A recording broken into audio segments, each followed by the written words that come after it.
Salute Indian Army. খুন কা বদলা খুনছে সকলো জ্ঞাত যে পেহেলগামত যি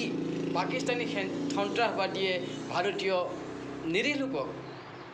অত্যাচাৰ কৰিছিল আৰু য'ত 28জনকৈ লোকে প্ৰাণ হেৰুৱাইছিল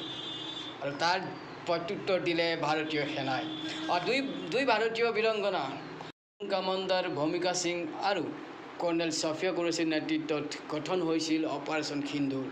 আৰু অপাৰেশ্যন সিন্ধুৰ নেতৃত্বতে পাকিস্তানৰ সেনাক তছ নছ কৰি দিছিল পাকিস্তানৰ সন্ত্ৰাসবাদী 9টাকৈ সন্ত্ৰাসবাদী ঘাটি ধ্বংস কৰি পেলাইছিল ভাৰতীয় সেনাই দেখুৱাই দিলে তেওঁলোকৰ বীৰত্ব ভাৰতীয় সেনাক যদি কোনোবাই পাংগা লয় তাৰ পৰিণাম কিমান ভয়ংকৰ হৈ উঠিব তাৰে প্ৰমাণ কৰি দেখুৱালে যোৱা মাজনিশা এয়াৰ ষ্ট্ৰাইক কৰা হৈছিল আৰু আমিও গৌৰৱবোধ কৰিছোঁ প্ৰতিজন ভাৰতীয় সেনাক লৈ জয় ভাৰত মাতা কি জয় বন্দে মাতৰম জয়